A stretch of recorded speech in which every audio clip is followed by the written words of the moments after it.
District bar association Sialkot में civil जजेस और कम्पिटिटिव एग्जाम्स के हवाले से जो हमने लेक्चर सीरीज का आगाज़ किया है, उस सिलसिले में district bar association respected Adnan Amin साहब सिविल जज जो कि 2019 में जो लास्ट एग्ज़ाम हुए हैं सिविल जजेस के, उसमें जो 28 रिस्पेक्टेड जजेस ने क्वालिफाई किया है, he is one of them. तो district bar association thankful to mister Adnan Amin कि वो तशरीफ लाए लाहौर से डिस्ट्रिक्ट बार एसोसिएशन में एस्पिरेंट्स को लेक्चर देने के लिए। उस सिलसिले में आज संडे को ये पहले अभी हमने सिविल कोड ऑर्डिनेंस को डिस्कस किया है। अब रेंट प्रेमिसेस एक्ट जो कि 20 मार्क्स का उसमें आपका क्वेश्चन आता है सिविल जजेस के एग्जाम में। अब रेंट प्रेमिसेस एक्ट के हवाले से रिस्पेक्टेड अदनान अमीन साहब आपको लेक्चर डिलीवर करेंगे। तो मैं रिक्वेस्ट करता हूँ मोहतरम अदनान अमीन साहब को कि वो अपने लेक्चर का आगाज़ करें। आपकी नवाजिश है और इंशाअल्लाह ज़िंदगी में साथ दिया तो हम आते रहेंगे। आपकी डिस्ट्रिक्ट बार एसोसिएशन के लिए हमेशा से आते रहेंगे। आपने सवाल किया था कि इस दफ़ा सीटें कितनी हैं। एक्चुअली जो सिविल जजेस की सीटें 1000+ खाली हैं, ठीक है, क्योंकि हमारी चीफ साहब से उनके इसी दौरान ये ट्रेनिंग के प्रोसीजर के दौरान ये सारी 2 दफ़ा मुलाकात हुई है। ये आप लोगों की गुड लक है कि कासिम खान साहब इस वक्त चीफ जस्टिस हैं और उनका ज़्यादा से ज़्यादा दौर यही है कि जो खाली सीटें ये पूरी की जाए। और वैसे तो आप लोगों को मेहनत ज़्यादा करनी चाहिए कि मेरी ऑब्जर्वेशन है वो ये कि इस दफ़ा 150 से 200 जजेस पास करेंगे। इंटरव्यू में बेशक 100 रखें या 50 रखें, लेकिन रिटर्न में 150 से 200 बच्चा पास करना है, ठीक है। और इस दफ़ा क्योंकि एग्जामिनेशन कमेटी भी चेंज हो गई है, लास्ट टाइम की जो एग्जामिनेशन कमेटी थी वो बड़ी सख्त थी, under supervision of justice Shahid Wareed साहब के साथ काम कर रही। तो जस्टिस शाहिद वरीद साहब के बारे में सारे जानते हैं कि वो बड़े सख्त हैं, ठीक है। तो इस दफ़ा जो एग्जामिनेशन कमेटी है वो शाहिद बिलाल हसन साहब के अंडर है, ठीक है। यकूब साहब रजिस्ट्रार हैं, सारे मैटर्स को देख रहे हैं और उनको डायरेक्शन यही दी गई हैं कि कम अज़ कम 150 से 200 बच्चों का बैच निकालें ताकि हम जजेस की कमी को कुछ ना कुछ मिटिगेट कर सकें। तो ये आप लोगों के पास बड़ा अच्छा मौका है कि आप कर लें। वैसे जो सीटें खाली हैं वो 1000+। इस वक्त आपके पूरे पंजाब के अंदर 1623 जज काम कर रहे हैं, including the 52 justice of the high court, ठीक है।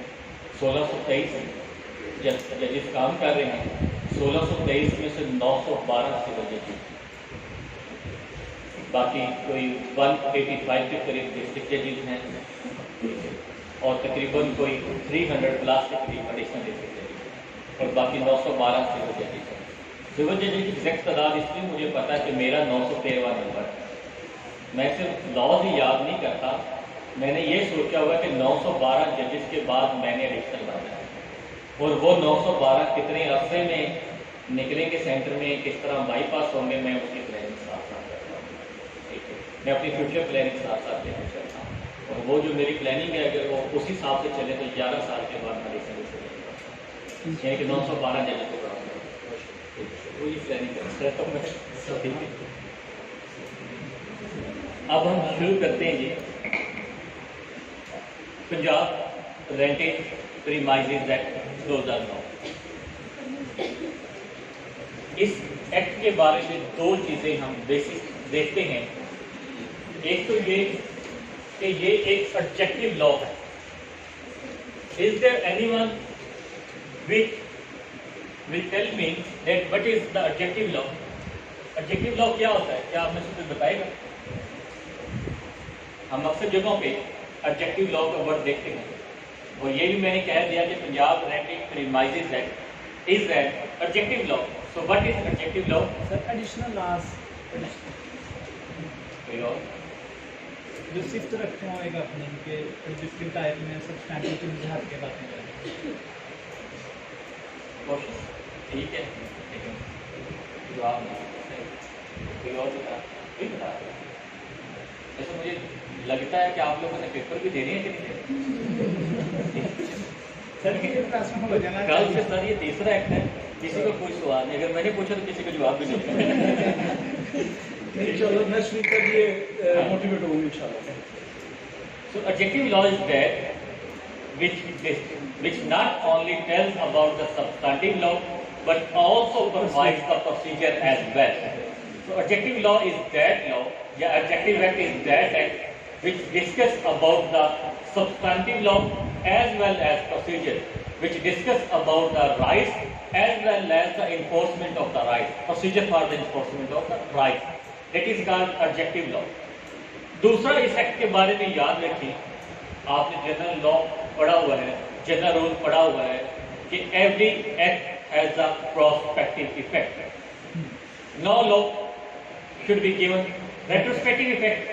कल डिस्कस भी किया 100 बार मेंबर्स ने. But this law has prospective as well as retrospective effect. So how it is given the retrospective effect. सवाल ये होगा फिर, इससे पहले हुआ था Punjab rented premises ordinance 2007. Punjab rented premises ordinance को इस एक्ट ने रिपील किया और अपने अंदर सेव कर लिया. सो what is the saving clause? Saving clause अक्सर एक्ट के अंदर लिखा होता है, सेविंग लिखा होता है, रिपील लिखा होता है. तो सेविंग क्लॉज का मतलब ये होता है कि इस एक्ट से पहले जो एक्ट है उसकी फलां क्लॉज को हम इसके अंदर सेव करते हैं. पंजाब रेंटेड प्रीमाइसेस एक्ट 2009 ने सेव किया Punjab rented premises ordinance 2007 and it shall have the retrospective effect from 2007. ये 2007 से तमाम टेनेंसी एग्रीमेंट्स के ऊपर इफेक्ट रखता है और बल्कि इसके अंदर वाज़िया तौर पे लिखा गया कि वो तमाम टेनेंसी एग्रीमेंट जो पंजाब रेंटेड प्रीमाइसेस ऑर्डिनेंस 2007 के तहत रजिस्टर्ड है, it shall have the same effect as all these tenancy agreements are registered according to the Punjab rented premises act 2009. हम पता चला कि ये किस तरह से रेट्रोस्पेक्टिव इफेक्ट रखता है और किस तरह से प्रोस्पेक्टिव रखता है. कि बना तो ये 2009 के अंदर है, लेकिन ये 2007 से चीजों को अपने साथ लेके चलता है. First, it is called objective law. Second, it is called retrospective. It has retrospective effect also. इसने पंजाब रेंटेड प्रीमाइसेस ऑर्डिनेंस 2007 को तो सेव कर लिया अपने अंदर. सो इसने रिपीट किसको किया? It has repeat the urban rented restriction ordinance 1959.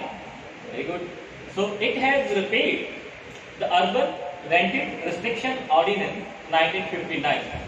So this law has multi-dimensional effect. ये बातें किताब के अंदर नहीं है, ये डिफरेंट है.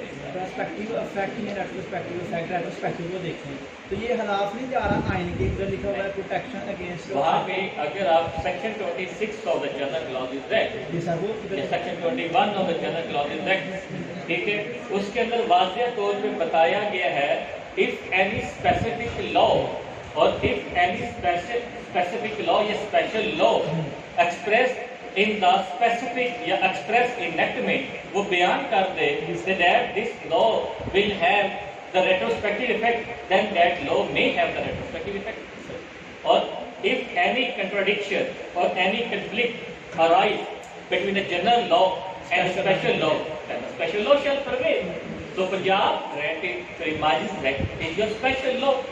ठीक है, और उसमें उसने स्पेसिफिकली लिख दिया तो then there is no law. ठीक है, जो लिख दिया that is the law of the land. ठीक है, पार्लियामेंट ने कर दिया, आपने तो उसकी तशरीह करनी है. You are the judiciary, you have to just interpret the law, not to change the law. ठीक है, हम तो प्रेसिडेंट उस सूरत में सेट करते हैं when there is no law.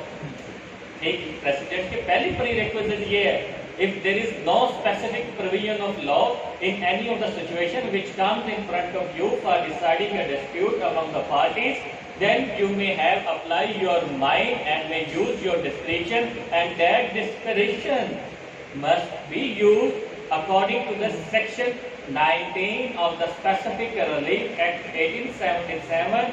That discretion must be used by the guiding principles which are set out by the higher judiciary.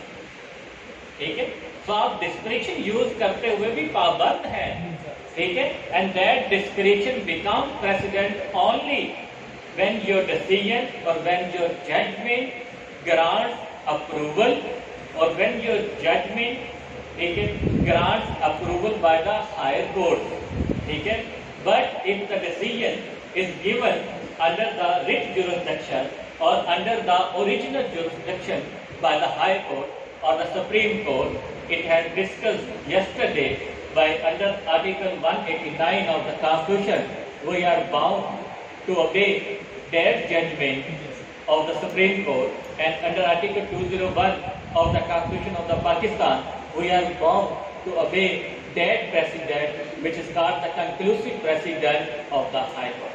So 189 deals about the Supreme Court and 201 deals about the High Court. Sir उधर कहा गया कि bound है हम, लेकिन अगर जजेस नहीं मानते, मतलब कि प्रेसिडेंट को नहीं मानते, फैसला उसके हाथ में नहीं देते, तो क्या 204 अप्लाई होता है? 204 के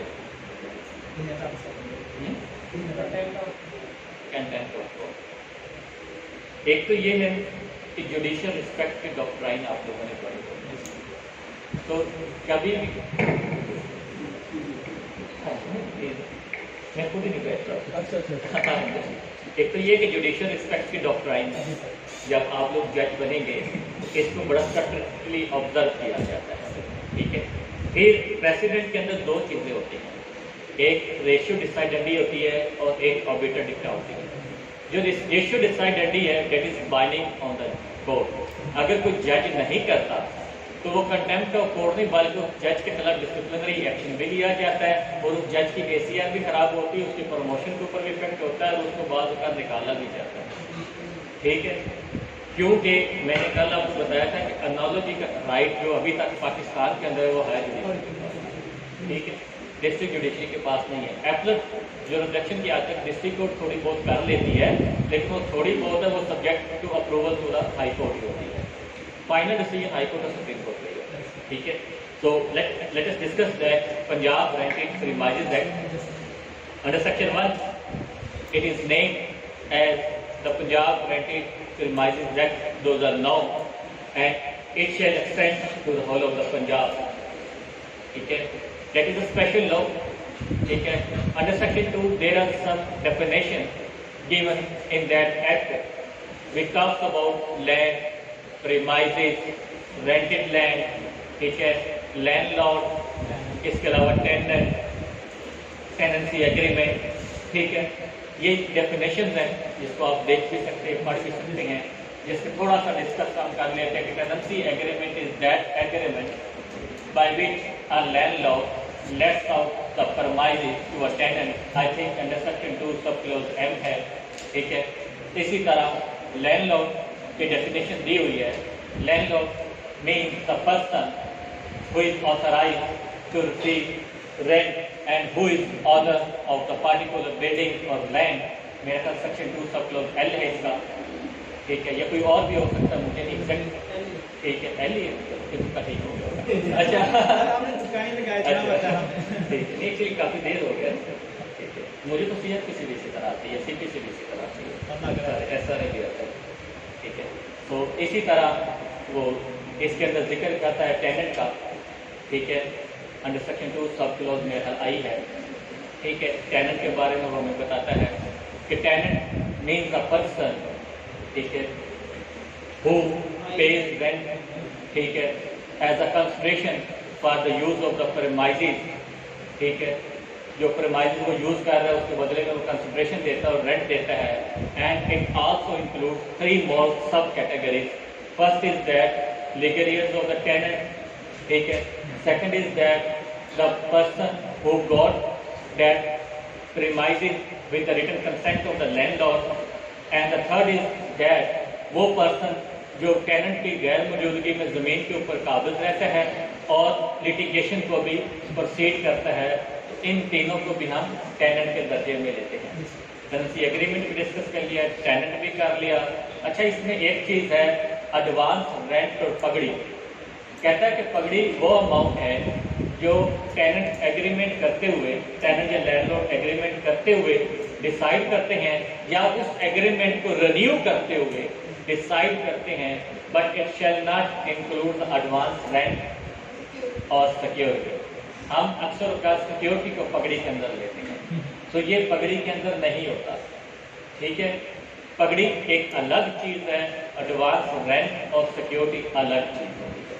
ठीक है, सिक्योरिटी आपकी काबिल वापसी होती है, जब मर्जी ले लें, और सब्जेक्ट टू द कटिंग होती है, कि जो आप रिपेयर करते हैं, जो आप तोड़ फोड़ करते हैं, लेकिन आपकी पगड़ी के अंदर कटौती नहीं की जा सकती। और पगड़ी हमेशा लार्ज अमाउंट और sum of the value of the property होती है।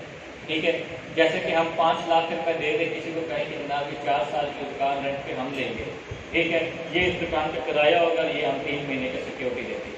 सिक्योरिटी वेरीज करती है, कोई 1 महीने के भी ले लेता है, लेकिन जो ट्रेंड चल रहा है वो 3 महीने का। पगड़ी जो एक स्पेसिफिक अमाउंट होती है, जो at the time of the agreement और at the renewal of the agreement बाज़ औक़ात दी जाती है। ठीक है, जैसे कि आप गवर्नमेंट की प्रॉपर्टीज वगैरह लेते हैं, ठीक है, महकमा औक़ाफ़ से कोई प्रॉपर्टी लेते हैं, तो आपको स्पेसिफिक अमाउंट ऑफ मनी जमा करवानी होती है वहाँ। वो स्पेसिफिक अमाउंट ऑफ मनी जो होती है वो आपकी पगड़ी कंसीडर होती है, वो सिक्योरिटी या एडवांस रेंट के अंदर नहीं जाती। ठीक है, तो पगड़ी और सिक्योरिटी थोड़ा सा डिफरेंट होता है। फिर इसमें उसने हमें बताया है कि रेंटेड लैंड कौन सी होगी, तो उसने बताया कि रेंटेड लैंड वो होगी जो चाहे तो रेजिडेंशियल पर्पज़ के लिए दी जाए, चाहे तो नॉन रेजिडेंशियल पर्पज़ के लिए दी जाए, बट इसके एक्सेप्शन ये है कि ये एक्ट एग्रीकल्चर प्रॉपर्टी के ऊपर लागू नहीं होगा, या एक ऐसी प्रॉपर्टी के ऊपर जो सबसर्विएंट टू एग्रीकल्चर होगी। ठीक है, तो ये कुछ डेफिनेशन है मेन में। फाइनल ऑर्डर भी इसमें उसने बताया हुआ है। फाइनल ऑर्डर वो होता है जो रेंट ट्रिब्यूनल या rent court after determining the rights of all the parties या determining the rights of the tenant and the landlord जो ऑर्डर पास करते हैं।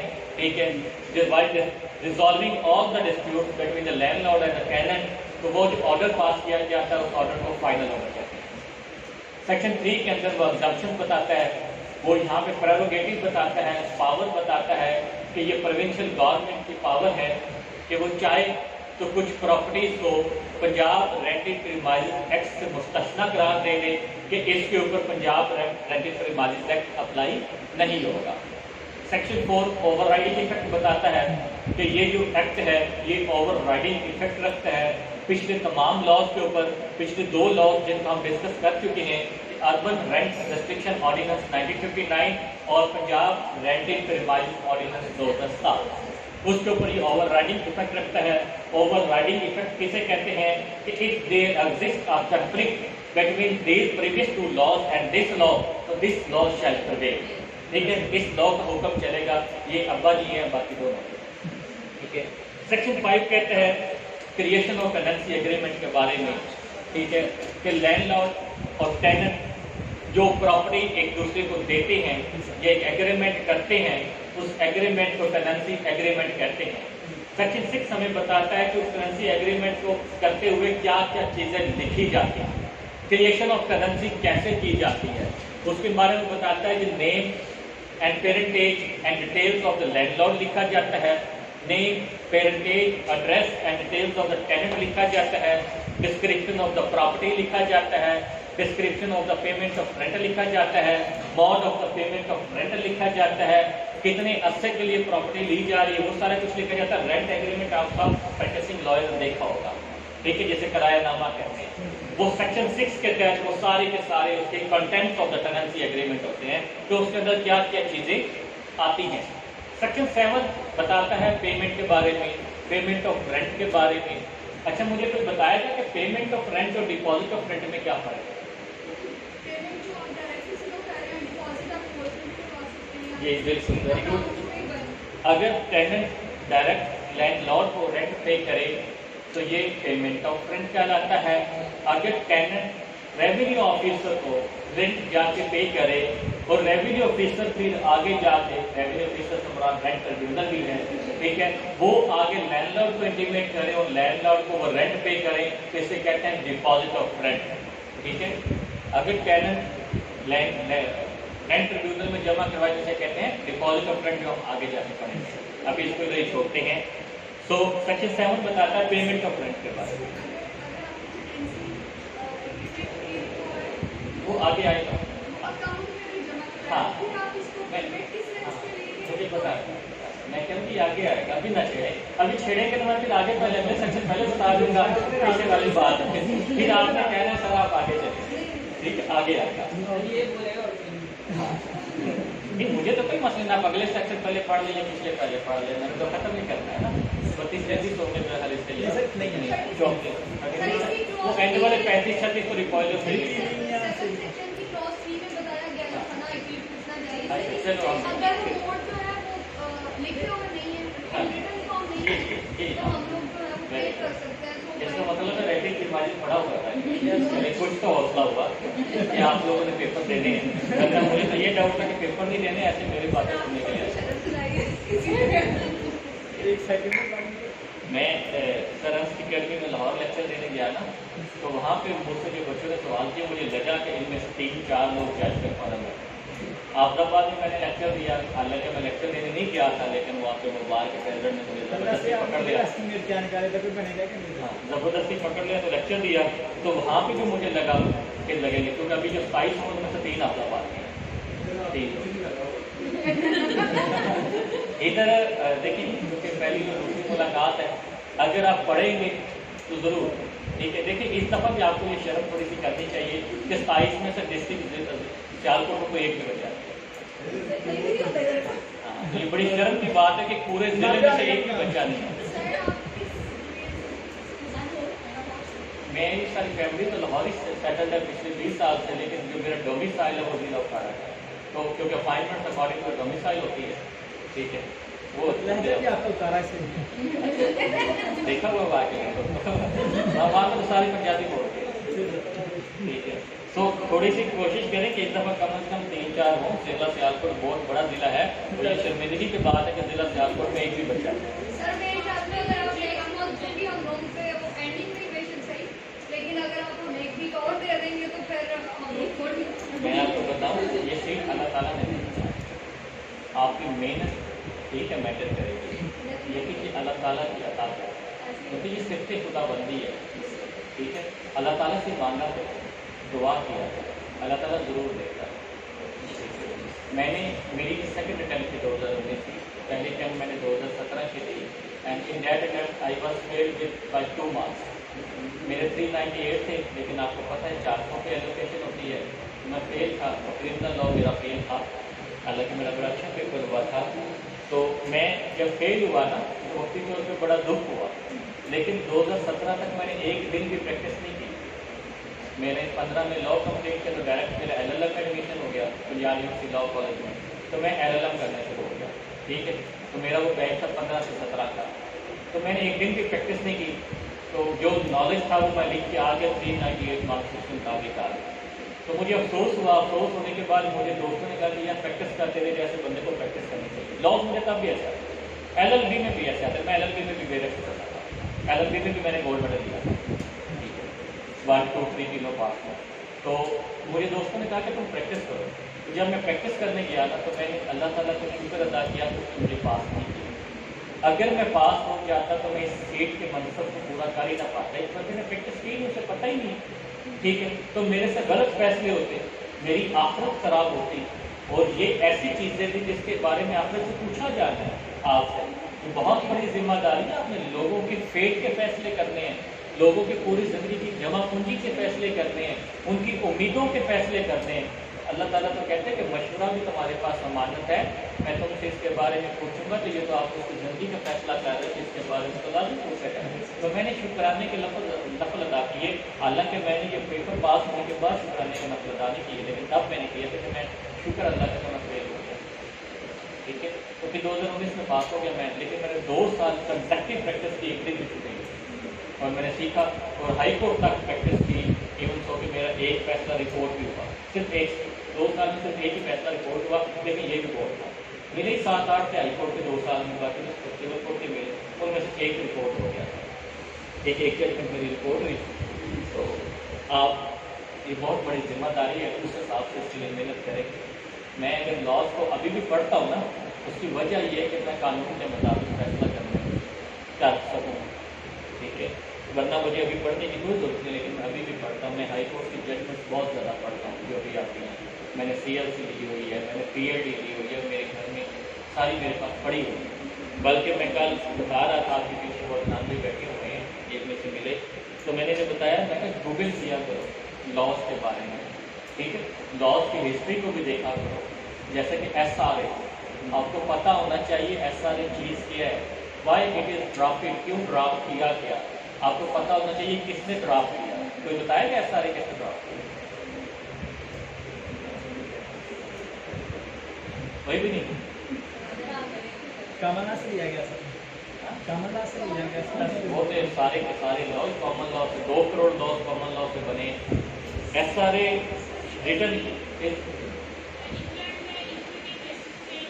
वो तो प्रिंसिपल्स है ना जिसकी बेस के ऊपर ये आया। एक्टिविटी कोर्स भी थी, इसके अलावा सिविल कोड ऑर्डिनेंस था अमेरिका का, ठीक है, उसको भी, वो भी इसकी बेस था, 1862 के अंदर वो आया, ठीक है। इसके अलावा कॉमन लॉ भी इसकी बेस थी, ठीक है। इसके अलावा कॉन्ट्रैक्चुअल ऑब्लिगेशन भी इसकी वजह थी, क्योंकि 1872 में कॉन्ट्रैक्ट एक्ट आया, तो कॉन्ट्रैक्ट एक्ट के जो 250 सेक्शन है उनमें से सिर्फ 3 सेक्शन रेमेडी देती हैं, बाकी सारे के सारे सेक्शन राइट से देते हैं। वो 3 कौन से हैं? 73, 74 और 75। 73 क्या कहता है? कंपनसेशन ले लो। 74 कहता है रिसाइन कर लो। 75 कहता है स्टिपुलेशन, कि जो आपने स्टिपुलेट किया होगा उसके मुताबिक रेमेडी ले लो। इसके अलावा पूरा का पूरा कॉन्ट्रैक्ट एक्ट साइलेंट है, अगर कोई और कॉन्ट्रैक्चुअल वायलेशन होती है तो फिर हमें SRA बनाना पड़ा। SRA लिखा था वाइटलेस स्टॉक्स, वाइटलेस स्टॉक्स, ठीक है।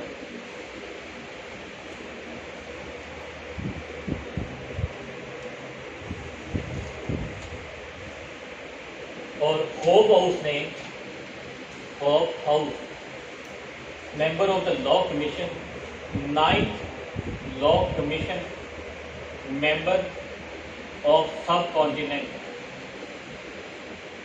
इसने इसे रिव्यू किया था। वाइटलेस स्टॉक्स ने लिखा था और होप हाउस ने इसे रिव्यू किया था, ठीक है।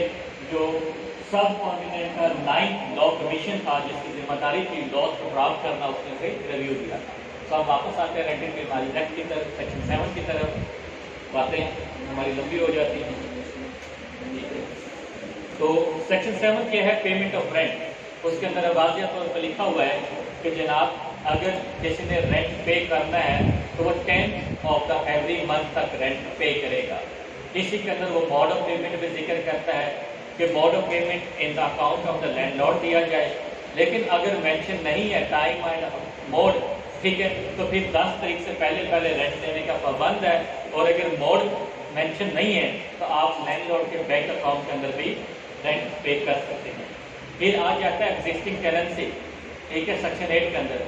यानी कि ये एग्जिस्टिंग टेनेंसी का वर्ड क्यों यूज किया गया है, यही सेक्शन है जो रेट्रोस्पेक्टिव इफेक्ट देता है। इस सेक्शन में वो कहता है कि जनाब इससे पहले जो बनाए हुए हैं रेंट एग्रीमेंट, ठीक है, जो पंजाब रेंटेड प्रीमाइजेस ऑर्डिनेंस के तहत है, आप उनको पंजाब रेंटेड प्रीमाइजेस एक्ट के मुताबिक ले आओ, आपके पास हक है। और विद इन 2 ईयर्स लेके आओ, आपके पास 2 साल तक हक है। यानी कि 2009 में ही आया तो 2011 से पहले इसके मुताबिक रजिस्टर्ड करवा लो तो वो वैलिड है, अगर नहीं करवाओगे तो वो इनवैलिड हो जाएगा। साथ लिमिटेशन ऑफ टाइम पीरियड है उसमें 2 साल का। फिर 9 के अंदर कहता है इफेक्ट ऑफ नॉन कंप्लाइंस। अगर कोई इफेक्ट नहीं करता, कोई कंप्लाई नहीं करता इस बात से जो सेक्शन 8 कह रहा है, तो वो बंदा तब तक रेंट ट्रिब्यूनल में अपनी एप्लीकेशन फाइल नहीं कर सकता फॉर एनी ऑब्लिगेशन, किसी भी ऑब्लिगेशन के लिए रेंट कोर्ट में, रेंट ट्रिब्यूनल में एप्लीकेशन नहीं फाइल कर सकता। अगर वो टेनेंट है और वो रेंट ट्रिब्यूनल में एप्लीकेशन फाइल करना चाहता है तो उसे कम से कम 5% ऑफ एनुअल नेट, एनुअल जो रेंट है उसका पहले गवर्नमेंट के ट्रेजरी में जमा करवाना पड़ेगा। फिर उसकी केस को सुना जाएगा और if he is a landlord, और अगर वो लैंडलॉर्ड है तो 10% ऑफ द एनुअल रेंट उसे जमा करवाना पड़ेगा। उसके बाद उसके दावे को, एप्लीकेशन को देखा जाएगा। सेक्शन 10 हमें बताता है, ठीक है जी, कि हाँ अदर एग्रीमेंट, हाँ मुझे याद है effect of other agreement. Other agreement वो कहता है कि अगर एक टेनेंट, एक प्रीमाइजेस का रेंट एग्रीमेंट रजिस्टर्ड हो गया है किसके पास? रेंट रजिस्ट्रार के पास, और उसने राइट्स एंड ऑब्लिगेशन क्रिएट कर दी between the tenant and landlord. कहता अगर उस प्रीमाइजेस से रिलेटेड कोई और एग्रीमेंट आता है, वेदर टेनेंट और लैंडलॉर्ड के दरमियान आता है वेदर लैंडलॉर्ड का किसी स्ट्रेंजर के साथ, किसी थर्ड पर्सन के साथ कोई एग्रीमेंट होता है, वो एग्रीमेंट तब तक कोई इफेक्ट नहीं रखेगा जब तक रेंट रजिस्ट्रार को इंटीमेट नहीं किया जाता। ठीक है, जब तक रेंट रजिस्ट्रार को इंटीमेट नहीं किया जाता तब तक उस एग्रीमेंट की कोई वैल्यू नहीं है। इस एग्रीमेंट को प्रेफरेंस दी जाएगी जो ये रजिस्टर है। ठीक है, सेक्शन 11 मेरे ख्याल सबलेटिंग के बारे में है। ठीक है, तो वो ये कहता है कि अगर टेनेंट अब किसी प्रॉपर्टी को सबलेट करना चाहता है तो with the previous written consent of the landlord, written consent का वर्ड यूज हुआ है।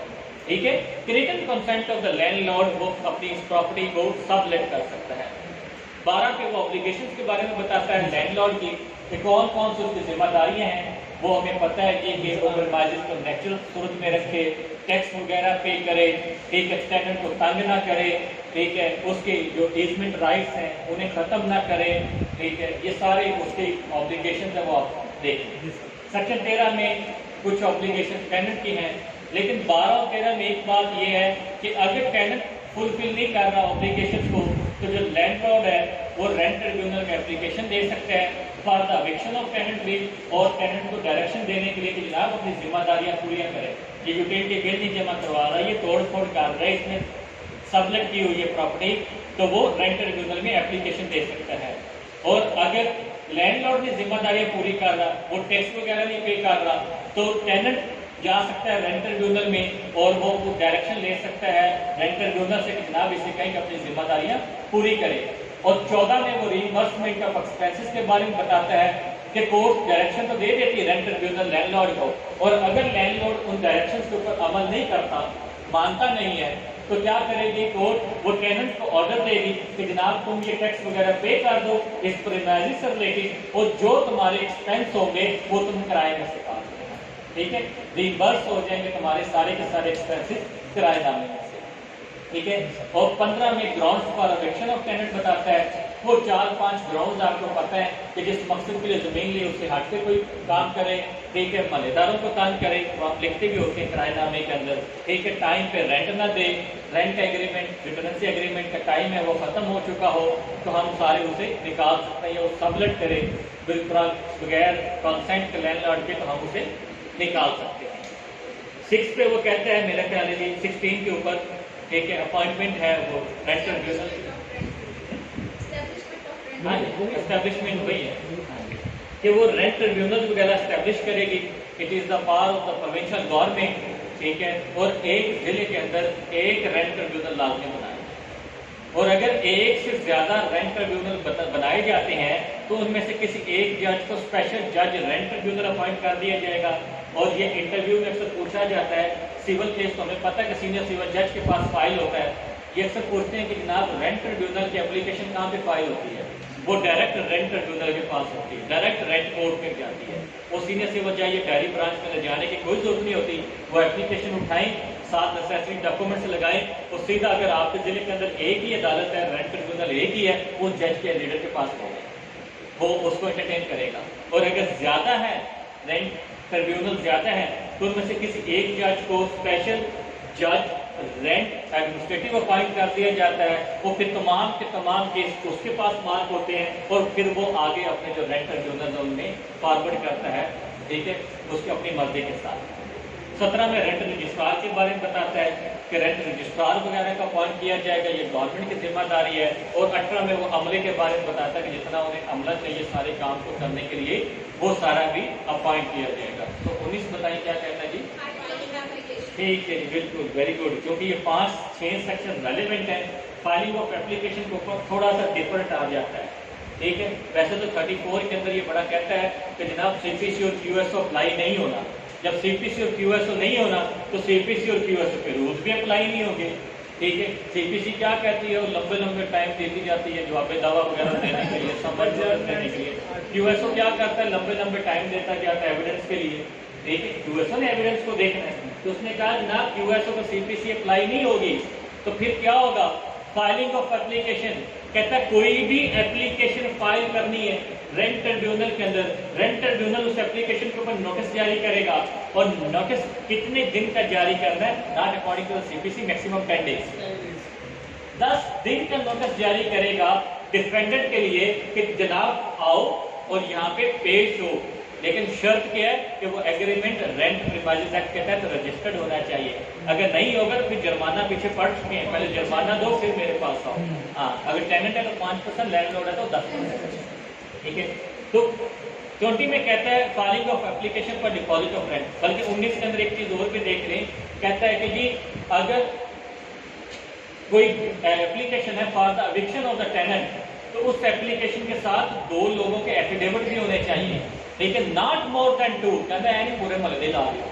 ठीक है, 2 लोग बहुत हैं, 2 लोगों के एफिडेविट भी साथ होने चाहिए, जो कि आप जो ग्राउंड ले रहे हैं फॉर एविक्शन ऑफ टेनेंट वो उसकी तस्दीक करें कि जनाब ये बंदा बिल्कुल ठीक कह रहा है, और 10 दिन के अंदर अंदर डिफेंडेंट को आना पड़ता है। ठीक है, और फिर 20 के अंदर आ जाता है डिपॉजिट ऑफ रेंट। वो क्या करता है, डिपॉजिट ऑफ रेंट के लिए डिफेंडेंट को समन या नोटिस जारी करने की जरूरत नहीं है। ठीक है, जो पिटिशनर है, जो एप्लीकेंट है, वो जाके एप्लीकेशन देता है रेंट ट्रिब्यूनल को, वो उसका रेंट डिपॉजिट कर लेते हैं और उसके बाद वो खुद लैंडलॉर्ड को इंटीमेट करते हैं कि आज जनाब अपना रेंट रिसीव कर दो। 21 के अंदर वो कहता है हाँ जी, अपेयरेंस ऑफ पार्टीज और कॉन्सिक्वेंसेज ऑफ नॉन अपेयरेंस, क्योंकि समन जारी हो गए 19 के तहत 10 दिन का टाइम है।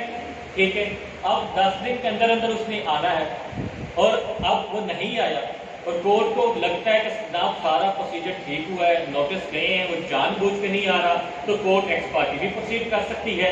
लेकिन कोर्ट को लगता है कि जनाब हो सकता है नोटिस ना पहुंचे हो सकता है उसकी गलती ना हो। ठीक है, तो फिर कोर्ट क्या करती है, सब्स्टिट्यूशन ऑफ सर्विस जो ऑर्डर 5 सब रूल 20 के तहत है उसको फॉलो करेगी। वो क्या करती है, किसी कॉन्स्पिक्यूअस पार्ट ऑफ के ऊपर उस नोटिस को चस्पा कर सकती है, अखबार इश्तिहार का हुक्म दे सकती है। ठीक है, और फिर एक नेक्स्ट डेट दे दी जाती है, वो भी 10 दिन की होनी चाहिए। ठीक है, फिर आता है 22 के अंदर लीव टू अपील है, मेरा ख्याल है लीव टू कंटेस्ट है। हाँ, लीव टू कंटेस्ट है। रेंट ट्रिब्यूनल के अंदर आपने किसी दावे को, किसी एप्लीकेशन को कंटेस्ट करना है तो आपको लीव टू कंटेस्ट लेनी पड़ती है।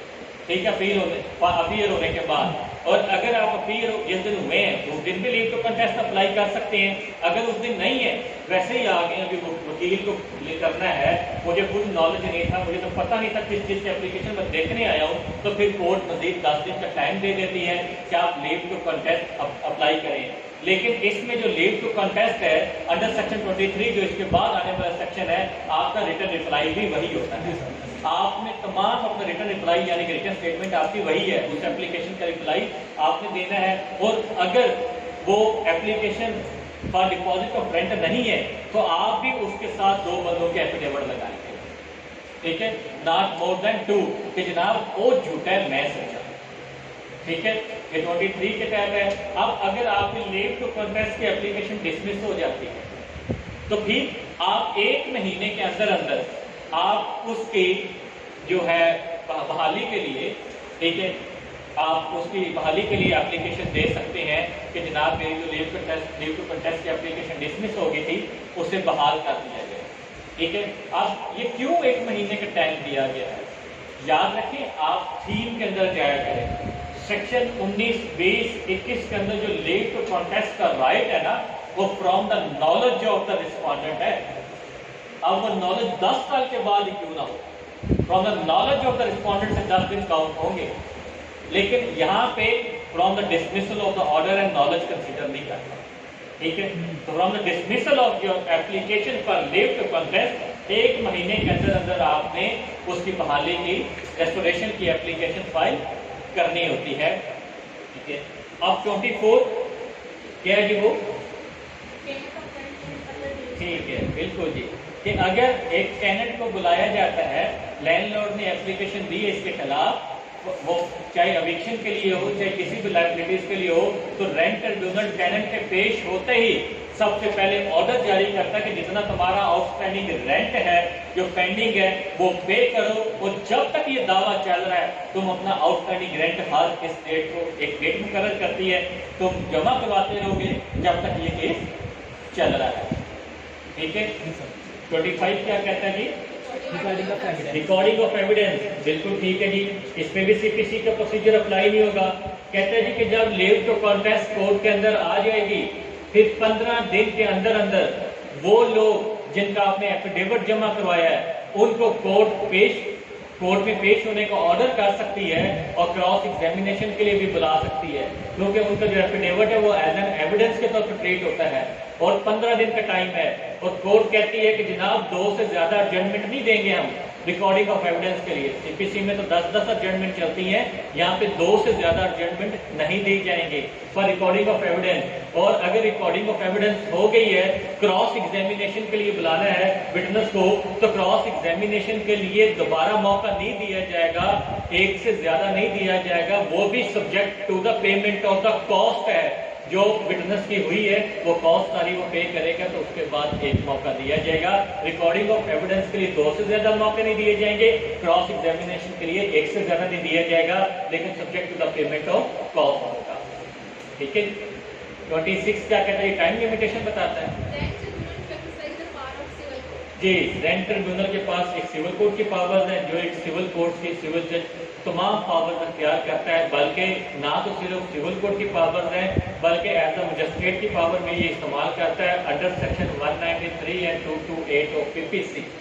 193 और 228 ऑफ पीपीसी के इख्तियारात पे ये यूज करता है। 193 पीपीसी क्या है कि अगर कोई कोर्ट के अंदर झूठी गवाही देता है, झूठा एविडेंस देता है, तो उसको सजा दे सकता है और ये एप्लीकेशन दे सकता है 476 और 495, 476 और 195 और 480 ऑफ सीआरपीसी। ठीक है, अगर कोई कोर्ट में झूठा देता है तो कोर्ट कंप्लेंट बन जाती है और उसके खिलाफ कार्रवाई की जाती है। और 228 क्या है कि अगर कोई तौहीन अदालत करता है, कोई कोर्ट के साथ बदतमीजी करता है, कोर्ट को अब्यूज करता है, तो जज साहब शो का नोटिस जारी करके उसको फौरी तौर पे 6 महीने तक की सजा दे सकते हैं। ये अक्सर बार मेंबरों को 225 से सजा होती है।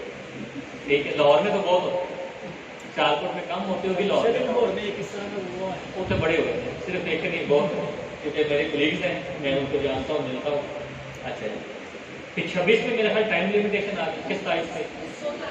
हाँ, वही time limitation. Disposal of application की ये एप्लीकेशन जिस दिन से दायर होगी 4 महीने के अंदर अंदर रेंट ट्रिब्यूनल बाउंड है कि वो इसका फैसला करे। और 28 पे आ जाती है अपील। ठीक है, एक रेंट ट्रिब्यूनल के फैसले के खिलाफ अपील फाइल होगी डिस्ट्रिक्ट कोर्ट में और वो अपील सुनेंगे डिस्ट्रिक्ट जज या डिस्ट्रिक्ट जज, और अपील का फैसला 2 महीने के अंदर अंदर करने के वो पाबंद होंगे। लेकिन 3 सूरतों में अपील नहीं होगी। If the decision is given by a district जज then there is no appeal. If the decision is given by district judge, then there is no appeal. Or if the rent tribunal passed an interlocutory order, then there is no right of appeal. 3 situations में right of appeal नहीं होता कि अगर interlocutory order pass करे rent tribunal, अगर कोई final judgement पास करे district जज, और अगर कोई फाइनल जजमेंट पास करे डिस्ट्रिक्ट जज, then there is no right of appeal. और अगर अपील फाइल होती है तो डिस्ट्रिक्ट जज के पास पावर है कि वो बगैर issuing notice to the respondent, वो समझता है कि कोई ग्राउंड ही नहीं है अपील फाइल करने की, उस अपील को डिसमिस भी कर सकता है। ठीक है, और डिसमिसल ऑर्डर के खिलाफ भी अपील फाइल है। इंटरलोकेटरी ऑर्डर जो ऑर्डर 39 रूल 6 से 10 के तहत पास किए जाते हैं ऑफ सीपीसी। ठीक है, इंटरलोकेटरी ऑर्डर वो होते हैं जो by determining the rights of the parties during the suit वक्तन फौरतन कोर्ट जारी करती रहती है, और उस ऑर्डर के अंदर कोई एक सिंगल राइट किसी पार्टी का एस्टेब्लिश किया जाता है। जैसे कि तुम ये रेंट पे करोगे हर महीने की 10 तारीख तक, जब तक केस चल रहा है, that is called interlocutory order. ठीक है, तुम इसको इविक्ट नहीं करोगे जब तक केस चल रहा है, मैं टेनेंट को स्टे देता हूँ, that is called interlocutory order. Final determination of dispute तो बाद में होता है ना जजमेंट। तो ये जो interlocutory order rent tribunal pass करते हैं, इसके खिलाफ there is no right of appeal. ठीक है, 29 में वो बताता है पावर टू ट्रांसफर है। ठीक है, वो डिस्ट्रिक्ट जज के पास पावर है। ठीक है, और सेक्शन 30 के अंदर बताता है ट्रांसफर ऑफ ऑनरशिप है। ये हम पहले डिस्कस कर चुके हैं। अगर कोई रेंट एग्रीमेंट रजिस्टर्ड है और लैंडलॉर्ड वो प्रॉपर्टी किसी और को सेल कर देता है, तो जिस बंदे को सेल की जा रही है he is under duty bound and the landlord is also under duty bound to intimate to the rent registrar कि जनाब ये प्रॉपर्टी मैंने उसको सेल कर दी है, तो मेरी जगह पे आप उसका नाम लिख दो। और टेनेंट अंडर ड्यूटी बाउंड है, जब उसका नाम लिखा जाए उसके बाद टेनेंट तमाम का तमाम रेंट उस नए लैंडलॉर्ड को देगा, उसको नहीं देगा। तो ये ट्रांसफर ऑफ ऑनरशिप होती है। ठीक है, 31 में मेरा ख्याल क्या है, execution of order rent tribunal करते हुए तमाम के तमाम वो तमाम इख्तियारात यूज करता है जो एक सिविल कोर्ट के इख्तियारात हो। 32 पे इंडेमनिटी है कि इस ऑर्डर को पास करते हुए अगर किसी को कोई भी तकलीफ होती है तो कोर्ट के अमले के खिलाफ कोई कार्रवाई नहीं की जा सकती, उसे पावर दी गई है। 33 में महबूब